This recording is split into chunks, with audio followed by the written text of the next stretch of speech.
महान समाजवादी नेता और समाजवाद के पुरोधा डॉक्टर राम मनोहर लोहिया जी के पुण्यतिथि पर मैं भावभीनी श्रद्धांजलि अर्पित करना चाहूँगा। उनके चरणों में श्रद्धा सुमन अर्पित करना चाहूँगा। लोहिया जी का पूरा जीवन, खासकर समाज के अंतिम पंक्ति में खड़े लोग जो सभी सुविधा से वंचित थे, उस वंचित जमात की वकालत के लिए उन्होंने पूरा जीवन पर्यंत प्रयासरत रहे। आज उन्हीं के मूलभूत सिद्धांतों को हमारे नेता लालू प्रसाद जी, तेजस्वी जी जन जन तक पहुंचाकर लोगों को लाभान्वित किए। हमारे नेता ने लोहिया जी के सिद्धांतों को सर जमीन पर व्यवहारिक रूप दिया। अति पिछड़ा, वंचित जमात, अल्पसंख्यक को राजनैतिक महकमे में विभिन्न पदों पर टिकट देकर, एमएलसी बनाकर एवं अन्य जगहों पर पदस्थापित कर उन्होंने उस समाज को उत्थान के लिए प्रयास किया जो राम मनोहर लोहिया जी का स्वप्न था। इसलिए मैं ये कहना चाहूँगा कि राष्ट्रीय जनता दल एकमात्र ऐसे पूरे देश में पार्टी है जो वंचित जमात, अल्पसंख्यक, अति पिछड़ों की वकालत करती है, हक हुकूक की लड़ाई लड़ती है।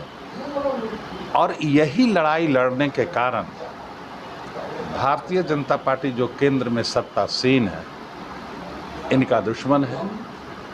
चूँकि वो नहीं चाहती है, केंद्र की सरकार और भाजपा के लोग नहीं चाहते हैं कि वंचित जमात और गरीब की वकालत हो, उनकी स्थिति में सुधार हो।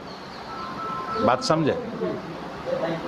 इसी कारण विभिन्न प्रपंचों के आधार पर, मुकदमों के द्वारा राष्ट्रीय जनता दल के नेता हमारे जो हैं लालू जी, तेजस्वी जी, राबड़ी जी, इन लोगों को परेशान किया जाता है। तो भाई, यदि वंचित जमात में को अति आखिरी पंक्ति में बैठे लोग की वकालत करना, उनके लिए लड़ना, उनका हक देना, उनको सामाजिक उत्थान के लिए प्रयास करना, उनको अधिकार देना यदि जुर्म है, तो मैं तो यही कहूँगा कि विश्व का सबसे खूबसूरत जुर्म यही है जिसे सबको करना चाहिए। इसकी सज़ा चाहे जो, मैं इस अवसर पर यही कहना चाहूँगा। लेकिन सजा नहीं हुआ तो जुल्म हुआ ना सर। है? आप सच्चाई के राह पर चल रहे हैं और आपका भी आक्रमण किया जा रहा है किसी भी तरीके से। हमारा कहना है कि अगर सच्चाई के राह पर चलना, किसी को भलाई करना, समाज के उत्थान की बात करना ही अगर किसी के केंद्र सरकार के लोग, जो भाजपा के लोग हैं, उनको अगर यही जुर्म नज़र आता है, तो भारत के प्रत्येक नागरिक को ऐसा जुर्म करना। उनको देश बेचना जुर्म नहीं लगता है, उनको जनता से झूठ बोलना जुर्म नहीं लगता है, उनको गरीबों के नाम पर गैस की कीमत बढ़ाना जुर्म नहीं लगता है, उनको रेल, खेल, सेल, भेल बेचना जुर्म नहीं लगता है, उनको मणिपुर में लड़कियों को, महिलाओं को निर्वस्त्र कर सड़क पर घुमाना जुर्म नहीं लगता है, नृशंस हत्या जुर्म नहीं लगता है।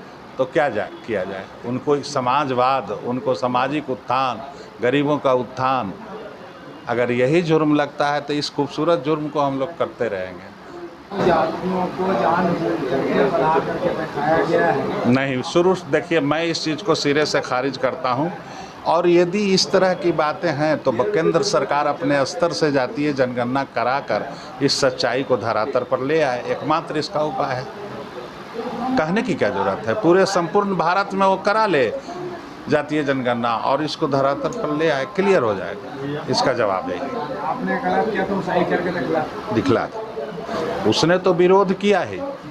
मैं धन्यवाद देना चाहूँगा बिहार सरकार के मुख्यमंत्री और माननीय अपने युवा नेता तेजस्वी यादव जी को जिन्होंने एक समाज के लिए पवित्र और श्रेष्ठतम कार्य करके, ये जब तक धरती रहेगी इन लोगों का नाम रहेगा।